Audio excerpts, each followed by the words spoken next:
साथियों, हम अम्बेडकर नगर जिले में पंडित राम प्रताप पांडे पब्लिक स्कूल बिलारी दुल्हपुर में पहुंचे हैं, जहां पर एक हमारे बीच साथी जिनका नाम नितेश पांडे जी हैं, जो कि बहुजन समाज पार्टी की सदस्यता ग्रहण किए हैं और वो जो है तमाम निश्चित बच्चों को और गरीबों बच्चों को अपने स्कूल में क्या करते हैं, कैसे हैं, संक्षेप में बताएंगे। सर क्या कहेंगे और क्या संदेश देंगे? बहुत बहुत धन्यवाद पत्रकार महोदय साहब, आपने परिचय दिया।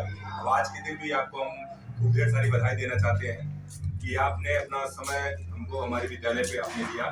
बहुत बहुत धन्यवाद हमारे तरफ से, हमारे पूरे परिवार की तरफ से, हमारे पूरे विद्यालय कर्मचारी की तरफ से और क्षेत्रवासियों की तरफ से। आपको बसपा में क्या अच्छा लगा सर, आपने ज्वाइन किया? देखिए, बसपा अच्छा और लगना बुरा लगना ये बात नहीं है। बात ये है, बसपा बहुत बड़ी पार्टी है, संगठन की पार्टी है। हम एक पार्टी में आज तक हम जो भी चुनाव लड़े, 2022 का चुनाव छोड़ के सब चुनाव जो भी लड़े, हम निर्दल चुनाव लड़े।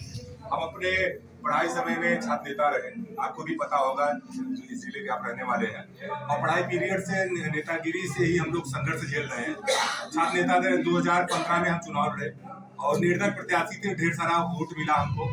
फिर उसके बाद 2020 में हम चुनाव लड़े, हमारी माता जी चुनाव लड़ी, दूसरा पोजीशन था, लेकिन चुनाव जीती थी, उनको चुनाव हराया गया।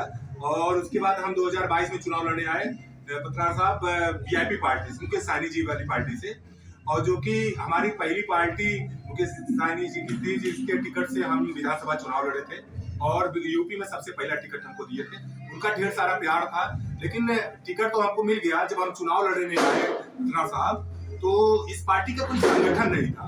मंत्री जी का प्यार मोहब्बत मिला, सब कुछ मिला उनका, मंत्री जी का।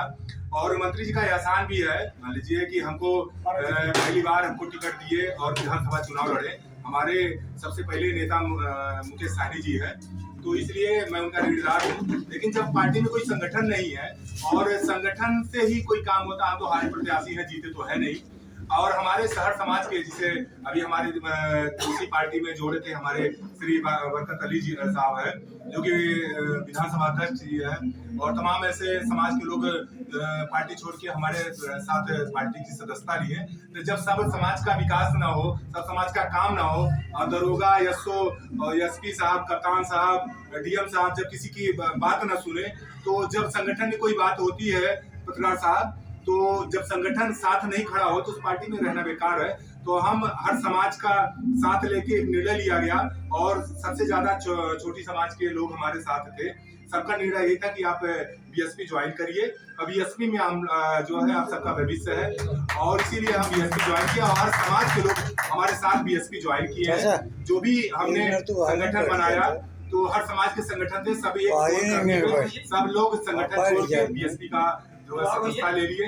इसलिए आपने अभी आपका क्वेश्चन था, क्वेश्चन आपका बहुत सही था पत्रकार साहब, कि आपने बीएसपी की सदस्यता क्यों ली है। आज तक हम लोगों का समाज का ब्राह्मण समाज में अगर किसी पार्टी ने सम्मान किया तो बीएसपी में सम्मान मिलेगा, और सबसे ज्यादा अगर मंत्री विधायक रहे बीएसपी में रहे, तो हम लोग बीएसपी में जब जो भी पार्टी हम लोगों को सम्मान देता है, तो हम लोग उसी पार्टी में जो है सेवा करेंगे। और ब्राह्मणों को कुछ चाहिए नहीं, सम्मान चाहिए। आज भी देख लीजिए, जहां ब्राह्मण है उसी का दल मजबूत है। अभी सारे हमारे जिले, हम तो पूरे यूपी का ठेका नहीं ले सकते, अभी तो हम छोटे नेता हैं, अभी उभर रहे हैं, आप सबके द्वारा आशीर्वाद के एक उभरते सितारे हैं। लेकिन हम सबसे आपके माध्यम से पत्रकार महोदय जी, आपके माध्यम से सबसे आग्रह यही कहेंगे कि जो भी हमारे, जहां तक हमारी आवाज जाती है, जो भी हमारे समाज के लोग हैं, सभी लोग जो है पार्टी को मजबूत करें और संगठन को मजबूत करें, तो आपका भाई भी मजबूत रहेगा। जब आपका भाई मजबूत रहेगा, आपका भाई मंत्री विधायक बनेगा, तो हर समाज का विकास होगा, क्षेत्र का विकास होगा, और विधानसभा का विकास होगा, और इसके बाद फिर जिले का विकास होगा। जब आपका भाई मजबूत रहेगा, और मजबूत कैसे रहेगा, जब उसके साथ संगठन रहेगा और हर समाज के लोग आपके भाई के साथ खड़े रहेंगे। और दूसरी बात, आपने कहा कि आपके पास पत्रकार साहब कई विद्यालय हैं, तो सही है। तो हमारे पास निजी विद्यालय भी है और गवर्नमेंट विद्यालय भी हम प्रबंधक है। जो भी हमारा निजी विद्यालय पत्रकार साहब चल रहा संचालन है, उसमें आज भी आप अपने तरीके से आप पता कर लीजिएगा, गार्जियन से ही आप पता कर लीजिएगा। तो भाई मीडिया में है, हर तरीके से खबर आपके पास पहुंचती है। आज भी एक बच्चे का फीस गार्जियन देता है, एक बच्चे की फीस हम अपने तरफ से बच्चे के, हर समाज के बच्चे की फीस हम जमा करते हैं। और ये भी एक चीज है, बच्चा अगर पढ़ना चाहता है पर गार्जियन अगर पैसा नहीं जमा कर पाता है तो उस बच्चे का पैसे का जितना टोटल खर्चा होता है हम अपने पास से स्कूल को जमा करते हैं। और जो भी बच्चा, हमारे हर समाज का बच्चा जो भी यहाँ हमारे स्कूल में पढ़ रहा है, उसको ड्रेस देने का काम हर साल हम अपने पैसे का जो है स्कूल की तरफ से देते हैं। और जो भी कुछ रहता है, अगर बच्चा पढ़ना चाहता है तो विद्यालय उसका पूरा सपोर्ट करता है। और किसी पूरी यूपी में आपके माध्यम से हम चैलेंज देना चाहते हैं तो फ्री, अगर किसी शासन सत्ता में कोई है, गवर्नमेंट का से अधीन है, तो कोई भी आप लॉलीपॉप दे सकता है। लेकिन कोई निजी व्यवस्था से कोई इस तरीके से गरीब बच्चे और हर समाज के बच्चे के लिए कोई इस तरीके से नहीं कर सकता है। अगर कर सकता है तो आपसे हम जो है, आप लोग तो डालते हैं, अगर इस तरीके से किसी स्कूल में या किसी कोई भी मंत्री विधायक की यहाँ इस तरीके से व्यवस्था चल रही है तो फिर हमसे कहिएगा, कहाँ विधायक जी, हाँ फलाने मंत्री या फलाने विधायक या फलाने प्रबंधक की स्कूल में इस तरीके से व्यवस्था चलती है। और एक कास्ट के लिए नहीं, एक समाज के लिए नहीं, हर समाज के लिए सारी व्यवस्था है। और तो हमारे स्कूल में व्यवस्था है। आज हमारे यहाँ 26 जनवरी मनाया गया, बहुत ही भव्य तरीके से मनाया गया। हमारे पार्टी के जिला अध्यक्ष भी रहे और विधानसभा अध्यक्ष भी आए थे, जो कि जिला अध्यक्ष हमारे मुख्य अतिथि थे। सारे पेरेंट्स को, सारे गार्जियन को, सारे बच्चे को, सबको सम्मानित भी किए। और यहाँ भी कई प्रोग्राम भी चल रहा था। उसके बावजूद कई समाज के लोग, हमारे यहाँ निषाद समाज के, मोहम्मदन समाज के तमाम लोग, उसी में हमारे चाचा जी जो कि संचालन कर रहे थे, हमारे अगुआ हैं, हमारे हमको तो पैदा नहीं किए हैं, लेकिन सबसे ज्यादा दिशा निर्देश हमारे परिवार में हमारे चाचा जी का रहता है।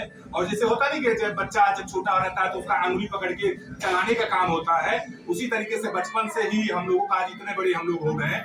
कहीं भी अगर कोई कदम हम लोग उठाना चाहते हैं पत्रकार साहब, तो हमारे श्री शैलेंद्र कुमार पांडे जी जो यहाँ के डायरेक्टर है इस स्कूल के, उनका काम रहता है हौसला, जुनून देना कि बेटा आप आगे बढ़ो, हम आपके पीछे हैं। सुरेंद्र चाचा हमारे हुए, शारदा चाचा हमारे हुए, इस तरीके से जो भी हमारे यहाँ पिता तुल्य हैं, सभी लोग का सहयोग रहता है। आप तो क्या आशीर्वाद, इस उम्र में आशीर्वाद ही दे सकते हैं, आशीर्वाद ही बहुत बड़ी सेवा होती है। और हम लोग बहुत बड़े परिवार के नहीं है पत्रकार साहब, हम लोग एक झुग्गी झोपड़ी में रहने वाले, परिश्रम से, कर्म से और मेहनत से ही कोई चीज पा रहे हैं। और उसी मेहनत कर्म से जो भी कुछ पैसा मिलता है, हम गरीब बच्चों में जो भी कुछ होता है सहयोग करने का काम करते हैं। तमाम लोग हमारे विपक्ष में रहते हैं। कम उम्र का लड़का जब विकास करता है तो उसका ढेर सारा को विरोध होता है। आज पत्रकार साहब आपके माध्यम से कहना चाहते हैं कि इस नीतीश पांडे का विधानसभा में सबसे ज्यादा विरोध है। विरोध का कारण क्या है? एक गरीब परिवार का बच्चा और एक ब्राह्मण का बच्चा जब आगे बढ़ता है तो उसके अच्छाई को लेके नहीं सब प्रशंसा करते हैं, उसकी बुराई को लेके प्रशंसा करते हैं। कभी भी कहीं भी कोई बुराई अगर हमारी होती है, हमारे लोग आके कहते हैं फलाने जी आज आपको फलाया जो है चौराहे पे इस तरीके से आपको बात करा है, तो हम कभी पूछते पत्रकार साहब जाते नहीं है, हम अपना काम करते हैं, अपना कर्म करते हैं। और आज आप जनता की ही प्यार मोहब्बत है, हर समाज का प्यार मोहब्बत है, सभी लोग विरोध करते रहते हैं, उसके बाद हमको होर्डिंग पोस्टर बैनर नहीं लगाना पड़ता है, उसके बावजूद हमारा प्रचार प्रसार होता है। और 4-5 जिले में आप सबके आशीर्वाद से नीतीश पांडे जी को सभी लोग जानते हैं। और जानने का कारण है कि बड़े बड़े लोग हमारा विरोध करते हैं और हम उनका वेलकम करते हैं और तहे दिल से शुभकामना देना चाहते हैं। कम से कम हमारा विरोध करते, हमारा प्रचार प्रसार होता है। आप सबके माध्यम से लोग जानते हैं कि नीतीश पांडे कौन है, कहाँ के हैं और किस तरीके से हैं और क्या करते हैं। कम से हमारा परिचय होता है। बहुत बहुत धन्यवाद भाई, आपने गरीबों की मदद करके, गरीबों को, बच्चों को जो भी पढ़ाने का काम कर रहे हैं, अम्बेडकर नगर, रामगढ़, धन्यवाद।